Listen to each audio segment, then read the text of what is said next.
The salvage yard on outpost Kepler 442 stretched for miles, a graveyard of starships and dreams beneath twin purple suns. Samuel wiped the grease from his hands, squinting at the massive shadow that fell across his workshop. He'd seen many things in his 15 years as a mechanic on the frontier, but nothing quite prepared him for the dragon. Not a dragon in the ancient Earth sense, though the resemblance was uncanny. The Draconians were one of the galaxy's oldest species, their scaled bodies built for the cold vacuum of space, their wings designed to catch solar winds. This particular Draconian was enormous, nearly 40 feet from snout to tail, with scales that shimmered like molten copper in the afternoon light. "Human," the creature rumbled, its voice a deep bass that vibrated through Samuel's chest. "I am called Vexthor. I seek leftovers." Samuel set down his plasma wrench and raised an eyebrow. "Leftovers? You mean scrap metal?" The dragon's eyes, twin orbs of liquid gold, blinked slowly. "Yes, your species discards much. I have heard humans are wasteful. I need materials. I can pay in chromite crystals." It was true. Humanity's rapid expansion across the stars had earned them a reputation as the galaxy's pack rats and tinkerers. Where other species saw trash, humans saw potential. Samuel glanced back at his workshop, where half-finished projects competed for space with spare parts and salvaged equipment. "Chromite's good," Samuel said carefully. "But what exactly do you need scrap for?" Vexthor shifted, his massive claws scraping against the red dirt. There was something in his posture, a hint of shame perhaps, or embarrassment. "My ship. It is damaged. I cannot afford proper Draconian forged components. Your leftovers will suffice." Samuel had dealt with enough alien species to recognize pride when he saw it. Draconians were legendary warriors and explorers, their technology elegant and impossibly expensive. For one to come begging for human scrap meant things were desperate. "Let me see it," Samuel said. Vexthor's ship sat in a crater 3 kilometers from the outpost. Samuel stood beside it, his jaw hanging open. It was beautiful, a sleek vessel that looked grown rather than built, all organic curves and crystalline arrays. It was also falling apart. "By the stars," Samuel breathed. "What happened?" "Pirate ambush near the Horsehead Nebula," Vexthor said quietly. "My thermal regulator was destroyed. Without it, I cannot enter slip space. I cannot generate enough heat for my biology to function properly in deep space. I am, stranded." Samuel walked around the ship, his mechanic's eye cataloging the damage. The thermal regulator was Draconian technology, impossibly complex, grown from living crystal over decades. No human could replicate it. But maybe... "I can't give you leftovers," Samuel said finally. Vexthor's head drooped, his wings folding tight against his body. "I understand. I have nothing else to offer.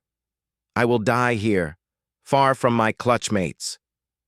"You didn't let me finish," Samuel interrupted. "I can't give you leftovers because you don't need leftovers. You need something better." Maya found them 3 days later, working side by side in Samuel's workshop. She was the outpost's supply coordinator, and she'd never seen her brother look so focused. "Sam? What are you doing?" Samuel looked up, his face smudged with soot, his eyes bright with excitement. "Maya, perfect timing. I need you to requisition every thermal coil, plasma conduit, and heat sink on the outpost. Also, call in that favor from the mining colony on Kepler 442b. I need industrial-grade superconductors."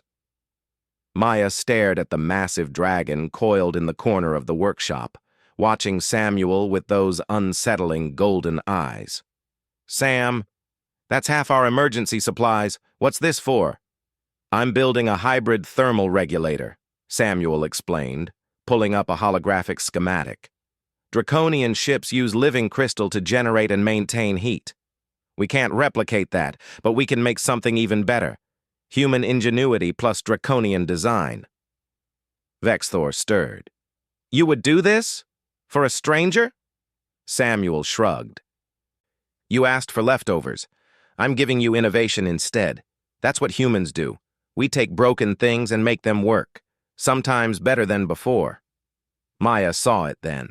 The way her brother looked at the impossible schematic, the way he'd already mentally solved a problem that would have stumped draconian engineers. This was why humans had spread so far, so fast. Not because they were the strongest or the smartest, but because they refused to accept that anything was truly broken. I'll get your supplies, Maya said softly, but you owe me. 2 weeks later, Vexthor's ship hummed with new life. The hybrid thermal regulator sat where the old one had been, a beautiful marriage of human engineering and draconian elegance. It wasn't pretty. Human tech rarely was, but it worked. Better than worked. It runs 30% more efficiently than the original, Samuel explained, wiping his hands on his coveralls. And if anything breaks, any mechanic in the galaxy can fix it with standard parts. You're not dependent on draconian forges anymore. Vexthor was silent for a long moment. Then he lowered his great head, bringing his eyes level with Samuel's. In my culture, a life debt is sacred. You have not only saved my life, but given me freedom. I am yours, Samuel of Earth, until this debt is repaid. Samuel felt uncomfortable with the formality. Hey, you paid in chromite, remember? We're square. No, Vexthor said firmly. What you gave me was not leftovers. It was hope. That is beyond price. As Vexthor's ship lifted into the purple sky, Maya stood beside her brother, watching it go. You know he's going to tell other Draconians about this, right? About the human who builds miracles from scrap. Samuel grinned. Good. Let them come. I've got plenty of leftovers. But they both knew the truth. What Samuel gave wasn't leftovers at all. It was something uniquely human. The stubborn refusal to accept defeat, the creativity to see solutions where others saw only problems, and the compassion to help a stranger in need. As the ship disappeared into slipspace, leaving a trail of brilliant light across the sky, Samuel returned to his workshop. There were other broken things waiting, other impossible problems to solve. After all, that's what humans did best. They turned leftovers into legends.